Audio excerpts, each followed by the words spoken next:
नमस्कार, मी अनुपमा खानविलकर. आपण पाहताय झी 24 तास. पासवर्ड श्रीमंतीचा या आमच्या खास कार्यक्रमामध्ये तुमच्या सगळ्यांचं मनापासून स्वागत. आज आपण चर्चा करणार आहोत ते तरुणांनी शेअर बाजार आणि इतर गुंतवणूक कशी करावी या विषयावर, आणि या विषयावर मार्गदर्शन करणार आहेत शशांक रावले. विषयाकडे वळण्यापूर्वी आपण शशांक सरांचं आमच्या स्टुडिओमध्ये स्वागत करूया. नमस्कार शशांक, स्वागत. थोडक्यात ओळख सुद्धा करून देते. शशांक रावले हे एसआर कन्सल्टन्सीचे डायरेक्टर आहेत, तसंच ते शेअर ट्रेडिंग मधले तज्ज्ञ आहेत आणि फायनान्शियल ट्रेनर देखील आहेत. टेक्निकल अनालिस्ट, शेअर गुंतवणूक आणि ट्रेडिंग सल्लागार म्हणून ते काम पाहतात. तेव्हा चला तर मग शेअर मार्केटमधली गुंतवणूक आणि इतरही काही गुंतवणुकीविषयी त्यांच्याबरोबर आपण चर्चा करूया. लगेचच चर्चेकडे वळते. तुमच्या मते खरं तर नोकरी करणाऱ्या युवकांनी गुंतवणुकीकडे वळावं, मात्र जे विद्यार्थी दशेमध्ये आहेत तर त्यांनी गुंतवणुकीकडे वळावं शेअर मार्केटमधल्या पर्टिक्युलरली? तर नक्कीच वळावं शेअर बाजाराकडे आणि इतर गुंतवणुकीकडे. का? कारण अनेकदा मी युवक पाहिले, जशी नोकरी लागतात त्यांच्याकडे खर्च रेडी असतं की मला हे घ्यायचंय ते घ्यायचंय, यु नो. आणि आज त्यांचं स्टँडर्ड ऑफ लिव्हिंग भरपूर वाढलंय. म्हणजे माझ्याकडे हा महागडा मोबाईल फोन पाहिजेच पाहिजे, माझ्याकडे ही गाडी किंवा हे पाहिजेच पाहिजे. तर ठीक आहे, त्या पण गरजा तुम्ही करा, पण त्याच्याबरोबरच तुमचे इन्व्हेस्टमेंट्स असलेच पाहिजे जे नोकरी करतात. आणि जी लोक युवक आहेत, जी लोक शिक्षण करत आहेत, स्पेशली जे कॉलेजला जाणारी मुलं आहेत, 12वी किंवा ग्रॅज्युएशन झाल्यानंतर, काही हरकत नाही त्यांनी ह्या गोष्टींचं नॉलेज घ्यायला. कारण जसे ते नोकरीला लागतील किंवा स्वतःचा व्यवसाय चालू करतील, ज्यावेळी ते पैसे कमवायला लागतील तर त्यांच्याकडे योग्य ते ज्ञान असेल, बाबा मी कमवलेले पैसे कुठे गुंतवू, काय करू, ह्याचं त्यांच्याकडे पूर्णतः योग्य ते ज्ञान असेल. आणि सेकंडली तुम्ही जर ट्रेडिंग किंवा गुंतवणूक तुमच्या कॉलेजच्या दरम्यान जर करत असाल तरी काही हरकत नाही. आज अनेक युवक मी पाहिले आहेत, भरपूर वेळ त्यांचा चॅटिंगमध्ये आणि फ्रेंड्स बरोबर फिरण्यात जातो. त्याच्यामुळे काही तास 2 तास तुम्ही समजा ह्या गोष्टींकडे, ज्याच्यामुळे तुमचं करिअर देखील बनू शकतं, अशा गोष्टींकडे जर तुम्ही वेळ दिला तर भरपूर चांगलं आहे. फक्त एक गोष्ट आहे की आज जे युवक आहेत ते जर शिकत असताना तर ते ट्रेडिंग किंवा गुंतवणूक करतात, डेफिनेटली ते आई वडिलांकडे पैसे घेणार, कारण त्यांनी ते अजून कमवायला लागलेलं नाही. तर माझं म्हणणं असं आहे, भलेही तुम्ही काही करा, पण जो पैशाचा व्यवहार आहे तो आई वडिलांकडे द्या. म्हणजे तुम्ही कमवा किंवा नॉलेज घ्या, काही करा, पण पैशाचा व्यवहार आई वडिलांकडे राहू दे. का? एकदा मुलांचा पैशाकडे कल गेला की त्यांचा अभ्यासातनं लक्ष निघून जातो. एकदा तुमचं शिक्षण कमले जातं, तुम्हाला आयुष्यभर पैसेच कमवायचे येतो आणि नोकरी आणि व्यवसाय आणि ह्या सगळ्या गोष्टी करायच्या.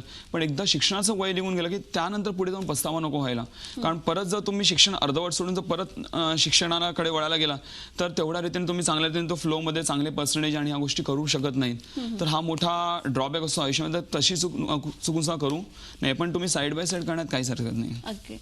तरुणांना पिअर ग्रुप प्रेशर असतं असं म्हणतात, तर तुमच्या मते काय आहे? मी अनेकदा पाहिले जे आजचे जे तरुण आहेत त्यांचे, म्हणजे जेव्हा ठीक आहे अकॅडमिक एज्युकेशन व्यतिरिक्त जे एक्स्ट्रा काही करणार असेल, काही करणार असेल, मग ते मूवीला जाणं असो, नाहीतर कुठेही पैसे गुंतवणूक असो किंवा नवीन ज्ञान घेणं असो, काही असो, ते पिअर ग्रुपच्या प्रेशरमध्ये भरपूर असतात. माझे मित्र किंवा माझ्या मैत्रिणी हे करतायत, माझ्या वयाची मुलं, पिअर ग्रुप म्हणजे आपल्या समवयाची मुलं जे ते लोक करायचा प्रयत्न करतात. तर असं करू नये. हां, तुम्ही त्यांचं नॉलेज घ्या, म्हणजे त्यांच्याकडे डिस्कस करा, पण माझं म्हणणं असं आहे की तुमचे स्वतःचे विचार असू, तुम्हाला काय वाटतं ह्याच्यामध्ये तुमचं जास्ती कल असला पाहिजे. पिअर ग्रुप म्हणतो की अरे इकडे जाऊ नको म्हणून तुम्ही नाही जात. अरे बाबा, त्यांचं पण तुमच्या इतकंच नॉलेज आहे, तुम्ही तुमच्या लेवलचीच ती माणसं आहेत, राईट. तर पिअर ग्रुपच्या प्रेशरमध्ये माझ्या हिशोबाने राहू नये, तुमचे वेगळे विचार ठेवा असं मला वाटतं तरुणांनी. अगदी. पण मग पिअर ग्रुप म्हणजे समान वयोगटातल्या मुलांनी कुठल्या गोष्टींची चर्चा केली पाहिजे, तुम्हाला काय वाटतं? ते सांगण्याआधी मी सांगतो, एक 3 प्रकारचे माइंड लेवल्स असतात, थॉट प्रोसेस असतात. जे लोअर माइंड्स असतात ना, ते डिस्कस पीपल, की म्हणजे ही अशीच आहे, अरे हा तसाच आहे, हा असाच वागतो, ह्यांच्याकडे हे होतं, त्यांच्याकडे ते होतं. They discuss people. राईट. त्याच्या म्हणजे थोडेसे हायर माइंड असतात, दे डिस्कस इव्हेंट्स. अरे इकडे हे झालं, अरे इकडे नवीन मूवी आली, अरे इकडे मोठा इव्हेंट होता, अरे इथे हिरो आला, इथे ऍक्ट्रेस आली. ओके, ह्या सगळ्या गोष्टींचे ते लोक डिस्कशन करतात, जे कॉलेज लेवलची मुलं करतात. You know, they discuss events. आणि जे टॉप माइंड्स असतात ना, ते डिस्कस करतात ideas. So you have to discuss ideas and not the events. तर तरुण पिढीने ज्या त्यांच्याकडे आयडियाज असेल चांगल्या, त्यांच्या विषया रिलेटेड, त्यांच्या क्षेत्रा रिलेटेड किंवा इतर गोष्टी रिलेटेड, तुम्ही आयडियाज डिस्कस करा. Let me tell you, an idea can change your life. एक चांगली आयडिया तुम्हाला आयुष्यात कुठे घेऊन जाईल तुम्हाला कळणार नाही. आज माझ्या व्यवसायामध्ये देखील माझे अनेक माणसं ज्यांनी मला अनेक आयडियाज दिल्या, त्यातनंच मी काही आयडिया असून आज मी माझा व्यवसाय उभा केला आहे. तर एक छोटीशी आयडिया तुमचं लाईफ कुठे क्वांटम लिप देईल आणि तुम्हाला कुठे पोहोचून टाकेल हे सांगता येणार. तर म्हणून यंगस्टर्सनी जर तुम्ही ग्रुपमध्ये बसला असाल तर चॅटिंग करणं किंवा म्हणणं ना गॉसिपिंग करण्यापेक्षा तुम्ही जर आयडिया डिस्कस केला, it will definitely contribute to your life. Exactly. आणि ॲडिशन टू दॅट मला असं वाटतं की पर्पजफुली जर आपला ट्रॅक जर लोअर मध्ये असेल तर पर्पजफुली आपल्याला तो वरच्या लेवलला, जसं तुम्ही 3 ग्रुप सांगितले, त्याच्यामध्ये नेला पाहिजे. पुढच्या प्रश्नाकडे जाते. अकॅडमिकल एज्युकेशन जे असतं, तर त्याचबरोबर तरुणांनी एक यशस्वी ट्रेडर, इन्व्हेस्टर व्हावं म्हणून एक्झॅक्टली काय केलं पाहिजे? अकॅडमिक एज्युकेशन आजच्या डेटमध्ये माझ्या हिशोबाने फक्त तुम्हाला एक आयुष्यामध्ये उभं राहण्यासाठी की बाबा आय एम वेल एज्युकेटेड म्हणा ना तुम्ही तुमचा एक बेंचमार्क बनतो बाबा ह्याच्याहून खाली तुम्ही जाऊ शकत नाही तर तुम्ही अकॅडमिक फक्त तुम्हाला आयुष्यात उभं राहणे वापरू शकता. पण जर तुम्हाला इतरांपेक्षा वेगळं काही बनायचं असेल किंवा मोठं व्हायचं असेल तर अकॅडमिक एज्युकेशन तेवढं कामाला येत नाही.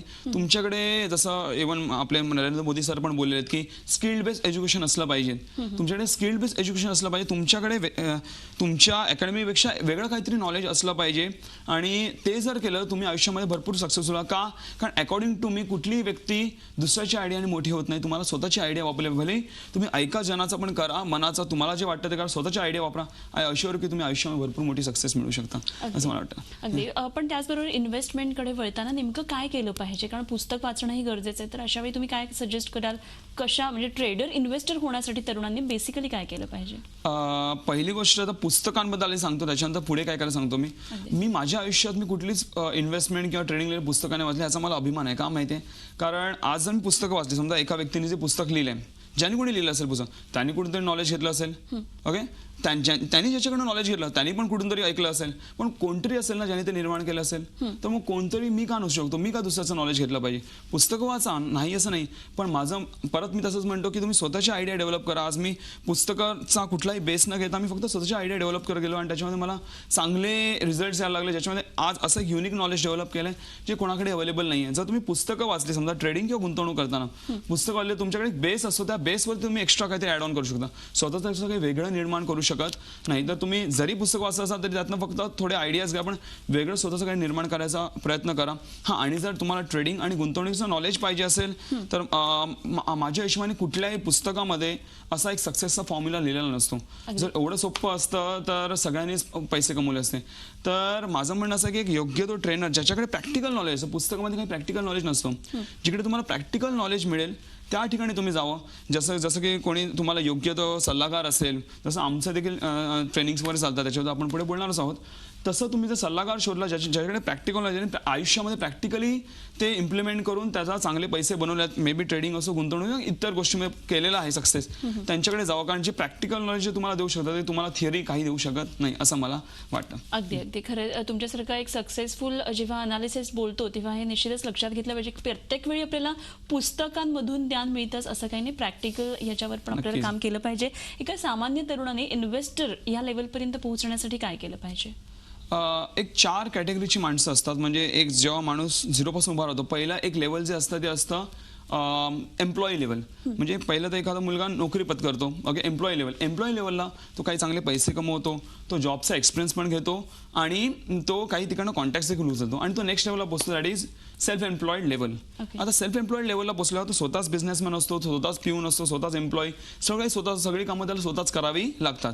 आता सेल्फ एम्प्लॉईड लेवलला तो काही चांगले पैसे पण कमवतो तो काही बिझनेसचा एक्सपिरियन्स पण घेतो आणि तो आपले कॉन्टॅक्ट देखील वाढवतो आणि तो नेक्स्ट अँड दी थर्ड लेवलला पोहोचतो that is businessman level. Businessman लेवलला पोहोचल्यानंतर तो स्वतः नाही काम करतो स्वतःच्या अंडर माइंडसेट होतो आणि तो फक्त बिझनेसच्या वर राहून काम करतो बिझनेसच्या आत राहून काम करत नाही.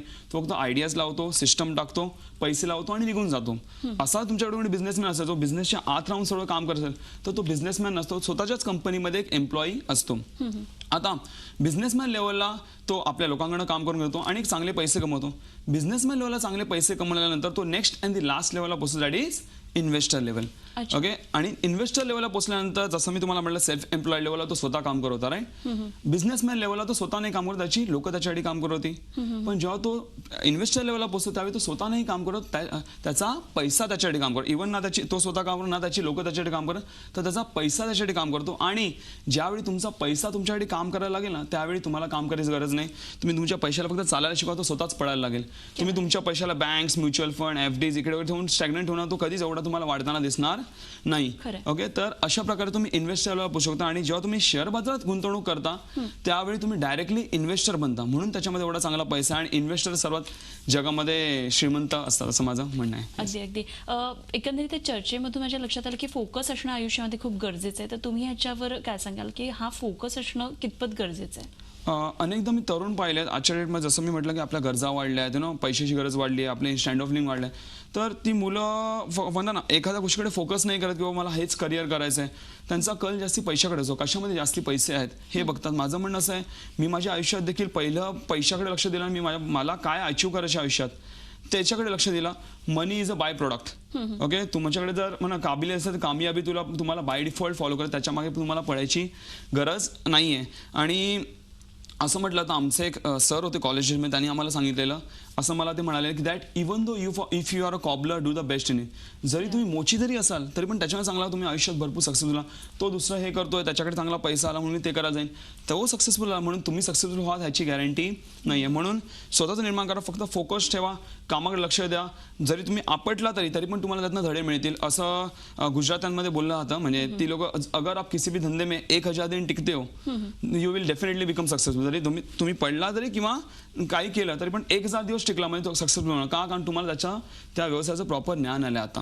ओके, आणि जेव्हा तुम्ही पडताना तेव्हा ऍक्च्युअल मध्ये चांगलं ज्ञान येतं तुम्हाला. त्याच्यानंतर तुम्हाला कोणीही पहिली पाडू नाही शकत. म्हणून टिका, त्याच्यामध्ये फोकस ठेवा आणि आयुष्यात डेफिनेटली तुम्ही सक्सेसफुल व्हा. अगदी तरुणांसाठी हे मार्गदर्शन निश्चितच खूप मदतीचं ठरणार आहे. पण आणखी चर्चा करणार आहोत. वेळ झाली एका छोट्याशा ब्रेकची. कुठे जाऊ नका, पाहत रहा झी 24 तास. पासवर्ड श्रीमंतीचा.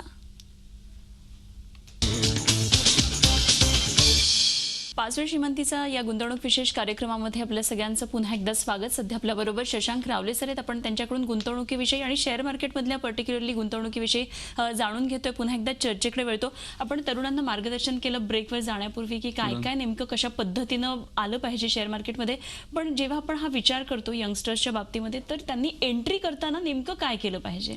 पहिलं तर मी सांगेन, अनेकदा मी पाहिले लोक आपली मराठी माणसं देखील भरपूर लोक सक्सेसफुल आयुष्यात होत नाही. ते ह्यामुळे होत नाही सक्सेसफुल की बाबा त्यांनी काहीतरी प्रयत्न केला आणि त्याला यश नाही आला आणि ते पडले. पण ह्यामुळे सक्सेसफुल होत नाही कारण त्यांनी काही प्रयत्नच नाही केला, कारण त्यांनी पहिलं पाऊल टाकलंच नाही. तेव्हा तुम्ही पहिलं पाऊल टाकता तेव्हा तुम्हाला कळतं. त्याच्यानंतर तुम्ही एकदा हिंमत आली की तुम्ही पुढची पावलं तुम्ही आरामात टाकू शकता. तर ते देतात किंवा गुंतवणुकी देतात, तर ते कशाला देतात, काय काय रिझन्स आहेत ते पहिलं सांगतो. आणि त्याच्यानंतर तुम्ही कुठल्या रिझनसाठी, स्पेशली यंगस्टर्सनी कुठल्या रिझनसाठी यावं ह्याच्याबद्दल देखील तुम्हाला सांगणार आहे मी. पहिलं जे बेसिक रिझन आहे that is for primary income. म्हणजे प्रायमरी इन्कमसाठी, म्हणजे माझा इन्कमच फक्त ट्रेडिंग करून आहे, त्याच्यासाठी मुलं येतात, शेअर बाजार माणसं येतात. सेकंड रिझन आहे तो आहे ॲडिशनल इन्कम. म्हणजेच तुम्ही जॉब किंवा व्यवसाय काहीतरी करता, एक्स्ट्रा काहीतरी तुम्हाला इन्कम पाहिजे म्हणून तुम्ही शेअर बाजारमध्ये येता. Okay. Third one is for wealth creation. म्हणजेच माझ्याकडे ऑलरेडी काही पैसे जमा आहेत भरपूर आणि मी वेल्थ क्रिएट केली आणि त्याच्यावरती मला पैसे बनवायचे आहेत, म्हणून मी त्यातनं काही पैसे काढून मी शेअर बाजारात लावतो आणि माझे आणखीन पैसे वाढवायचा प्रयत्न करतो. फोर्थ जे रिझन आहे ते म्हणजे लायबिलिटी क्लिअर करण्यासाठी. म्हणजे मी काहीतरी लोन घेतलं, मी 5 लाखाचं लोन घेतलेलं, मी कुठेतरी पैसे लावले, ओके, कुठेतरी बिझनेस केला, त्यातनं 3 लाख नुकसान केलंय. आता माझे 2च लाख राहिले आहेत आणि पण माझा मंथली EMI चालू आहे कारण हफ्ता भरायचा आहे मला 15,000चा. म्हणून मी तो हफ्ता भरणारे 2 लाख टाकतो शेअर बाजारात आणि त्याच्यावर ट्रेडिंग करून मी माझे पैसे बनवायचा प्रयत्न करतो. तर लायबिलिटी क्लिअर करण्यासाठी देखील लोक शेअर बाजार याचा प्रयत्न करतात. आणि fifth and the most important reason आहे ते म्हणजे भरपूर लोकांना कोणाचं बर्डन नाही आवडत, प्रेशर नाही आवडत, कोणाच्या अंडर काम करायला आवडत नाही. म्हणून स्वतःच बॉस बनण्यासाठी किंवा मला स्वतःचं काहीतरी करायचं म्हणून देखील ते शेअर बाजारामध्ये येतात. तर त्यातनं सर्व काही रिझन चांगले आहेत. फक्त एक भरपूर डेंजरस रिझन आहे, तर त्यासाठी चुकूनचा शेअर बाजारात येऊ नये, ते म्हणजे टू क्लिअर युअर लायबिलिटीज.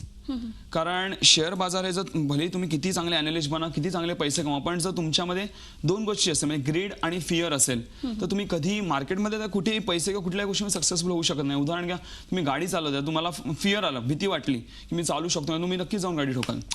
आणि जर तुम्हाला ग्रीड आला म्हणजे ओव्हर स्पीड केली गाडी, it's a kind of greed, right, तरी देखील तुमच्या जीवाला धोकादायक आहे. तर कुठल्याही गोष्टीत ग्रीड आणि फिअर हे भरपूर डेंजरस आहे. आणि जेव्हा तुम्ही लायबिलिटी घेता, मी ऑलरेडी कोणाकडे पैसे घेतले, ऑलरेडी अर्धे डुबवलेत पैसे आणि बाकी उचलून मी शेअर बाजारात, ऑलरेडी मला फिअर असणार, राईट, की बाबा मला कसे करून ते जमा करायचे आहेत पैसे. ओके. आणि दुसरं असणार ते ग्रीड पण असणार, का महिन्याला एवढे जमा केलेच पाहिजे, नाहीतर किंवा शेअर बाजार तुम्हाला थोडे त्याच्यावर कमी दिले तर तुम्ही बोला नाही मला एवढेच पाहिजे. तुम्ही शेअर बाजारात तुमच्या हिशोबाने फिरवायचा प्रयत्न करणार. जर तुमच्याकडे ती लायबिलिटी असेल तर तुम्हाला शेअर बाजारात तुमच्या हिशोबाने फिरवायचं नाही, तर तुम्ही शेअर बाजार हिशोबाने फिरा तर डेफिनेटली तुम्हाला चांगले पैसे कमवता येतील. जर तुम्हाला यायचं, स्पेशली जर यंगस्टर्सना जर यायचं असेल शेअर बाजारामध्ये, तर माझं म्हणणं असं आहे की तुम्ही पहिले तर प्रायमरी इन्कमसाठी देखील येऊ शकता किंवा ॲडिशनल इन्कमसाठी. जर तुम्ही ऑलरेडी जर नोकरी वगैरे करत असाल तर ॲडिशनल इन्कमसाठी या. पण जे यंगस्टर्स आहेत जे आता कॉलेज करतात किंवा कॉलेज संपलेलं आहे ते प्रायमरी इन्कमसाठी देखील येऊ शकतात. का? कारण त्यांच्यावरती फॅमिलीची रिस्पॉन्सिबिलिटी असते.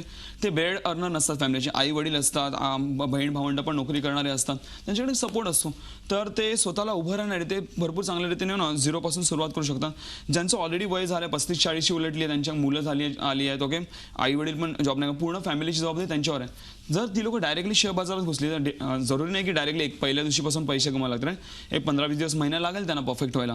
मग त्यांनी डायरेक्टली घुसू नये, त्यांनी ॲडिशनल इन्कमसाठी घुसावं. नंतर मग एकदा परफेक्ट झाली की मध्ये आपली नोकरीत न सोडून डायरेक्टली शेअर बाजारात येऊ शकतात. असे माझे अनेक माणसं आहेत जे 20-25 हजारांनी कमवते महिन्याला, पण आता लाखांनी कमवतात जेव्हा शेअर बाजारामध्ये ट्रेडिंग आणि गुंतवणूक करतात. तसं देखील करू शकता. पण एकदा कॉन्फिडन्स आल्यानंतर, एकदा परफेक्ट बनल्या नंतर अशा प्रकारे तुम्ही शेअर बाजारामध्ये एंट्री करून तुम्ही पैसे कमवू शकता. अगदी अगदी. आणि मला एक ह्याच्यामध्ये जाणवतं असं की ह्याच्यामध्ये स्त्रियांचा जो सहभाग आहे तो थोडासा आपल्याला कमी जाणवतो. तर तुम्ही काय सांगाल ॲज अ कन्सल्टंट म्हणून आणि यातले एक व्यावसायिक म्हणून की काय केलं पाहिजे स्त्रियांनी या क्षेत्रात येण्यासाठी? पहिले तर पुरुषच थोडेसे कमी आहेत, ओके, स्पेशली आपली मराठी माणसं शेअर बाजारात कमी आहेत ज्यांना ह्याचं योग्य नाही तर, आणि त्याच्यानंतर कमी स्त्री आहेत. का? भीती वाटते.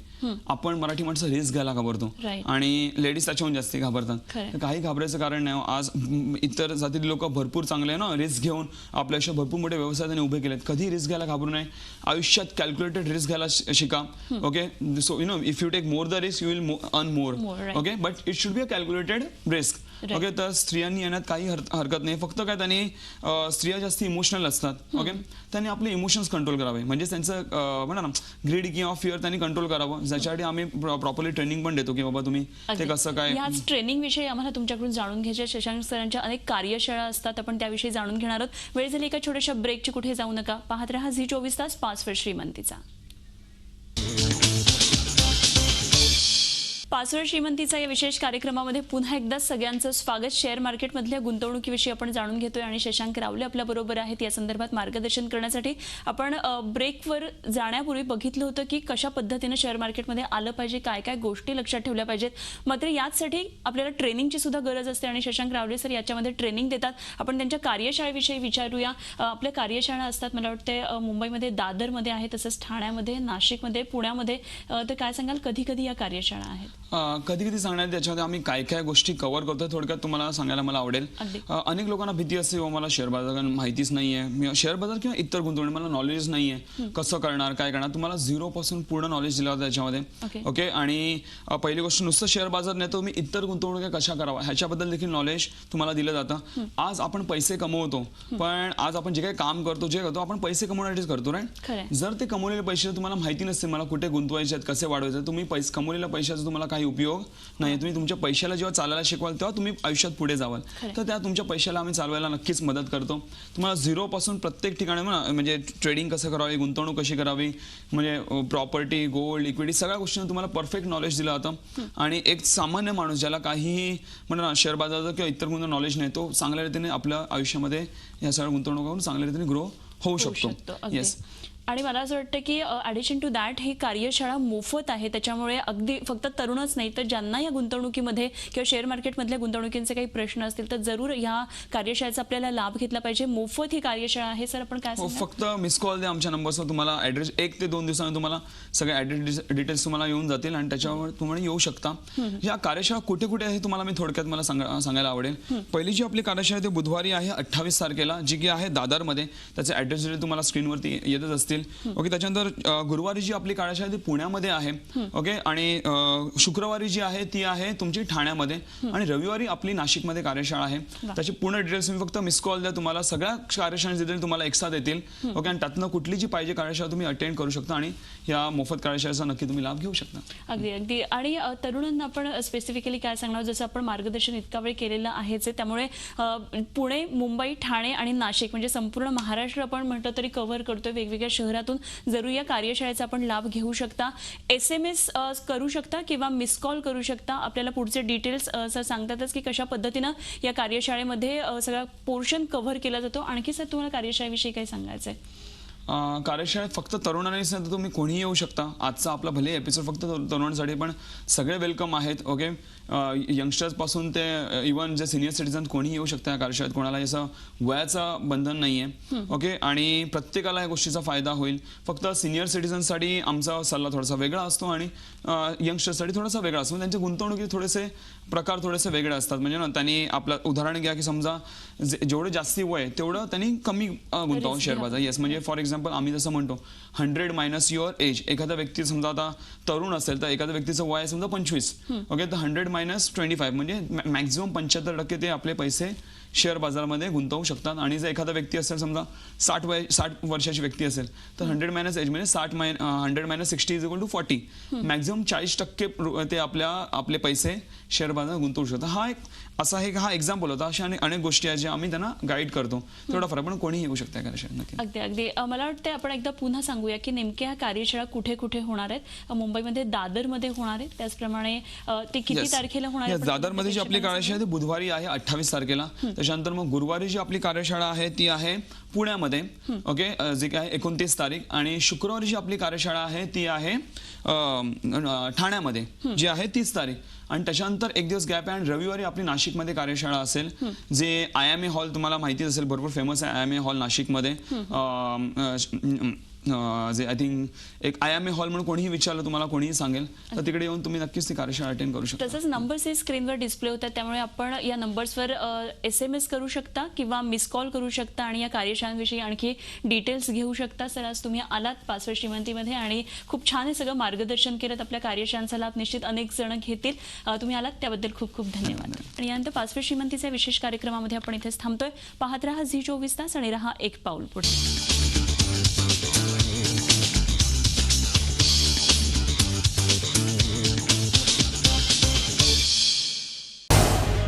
झी 24 तास रहा एक पाऊल पुढे.